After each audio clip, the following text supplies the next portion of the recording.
So guys, I just wanted to draw kind of attention to the contrast from this year to last year. Right. This time last year, the soldiers weren't allowed Remembrance Day. It was too dangerous, and the police were giving out fines.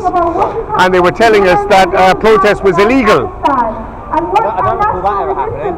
Yeah, I have 3 FPNs. Protest never been illegal, right? Yeah, I got one outside Trafalgar Square down here, and then down by Parliament. 2 FPNs. I was on my own with a banner on my back. Was it like a breach of COVID or something? Yeah, well that's what they said, but they actually said that a protest was illegal. So during COVID times, the legislation changed a bit. But you know, it's not legislation, it was only guidelines.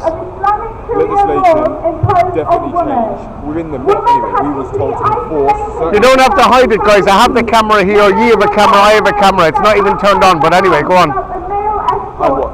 Not he's after telling him about my camera. He's then whispered into his ear. I'm saying my colleague's biting hard and giving you what you want. Oh, okay. Yeah, but openly told like that this is why we should talk. It's not a problem. It's an open conversation. Yeah, very much so. During COVID was a completely different time for everyone. Even us, we found it challenging. Now I'm happy that people can come out. See, the problem I had, right? You guys were going around inside your vans with no masks.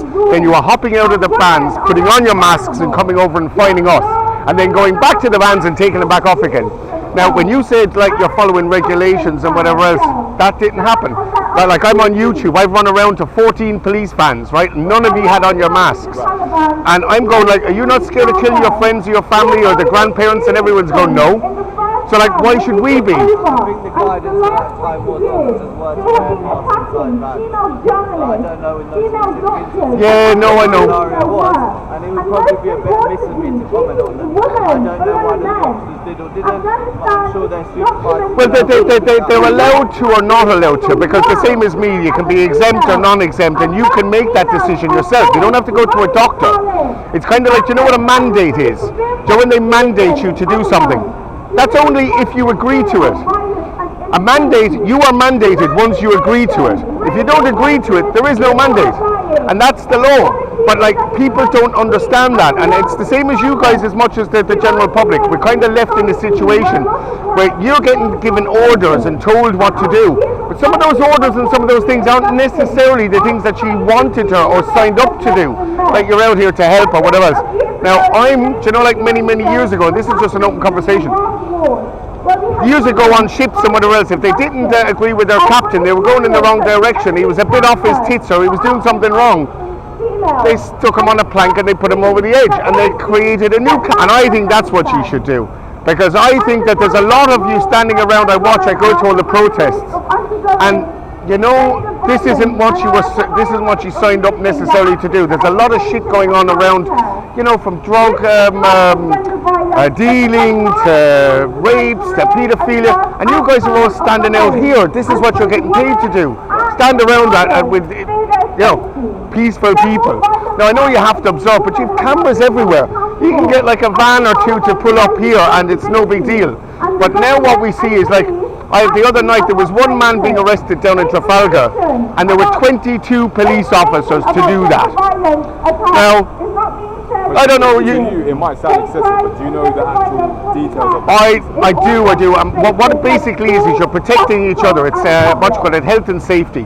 You have a lot of people around. You don't want someone like me going up and grabbing that guy and trying to pull him away from 2 or 3 officers. So you surround them with your main group that are going to arrest 6 or 7 of you, and then you surround that group with others, because remember, they have their backs turned. So I understand why you're doing it and so on, but we're left in that situation where we want to get closer to the police, but there's this huge divide. But that divide is being created among men, women, Muslims, Catholics, sexualities, everything, and it's about time that we kind of started to unite.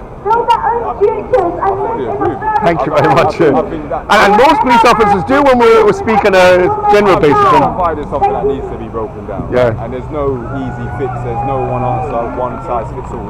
I have an answer. I'm going to try. Create your own party and run and see. Parties I don't think can work. It's kind of like every year, you know, like with politicians and stuff. We're given like 5 scorpions and told, which scorpion do you want to pick this year? Which way do you want to die? Yeah. And that's the problem. I think we need a new system altogether, like actually come out of it. Yeah. But that takes a huge, like it's illegal for you guys to have a mutiny, like to grab one of your commanders and put him in a cell because you don't think he's doing the right thing. But something has to happen, and that's what I'm hoping. That. I totally understand. I mean, but in terms of like your points earlier regarding the COVID situation and the mask, every officer is accountable for their actions. Yeah, of course. I mean, we haven't been mandated as yet to have the vaccine. There's some officers that are not double jabbed. It's their choice. Yeah. NHS and that's a different situation. I don't like the fact that people are being forced to do things against normality. But we're in different times, and I don't know. The government are trying to look after everyone as a one-size-fits-all, but it's not. It's never going to work out. I don't think that the government is actually working on behalf of the people. I don't believe we live in a democracy. I believe we live in what's called a corporatocracy. So large business creates what they do and their agendas. And that's been going on for quite a while now, and they're quite openly saying it now in Australia and New Zealand. Yes, this is New World Order, get used to it. You know? And we were told for the last 25 years New World Order was coming. And you know what everyone said?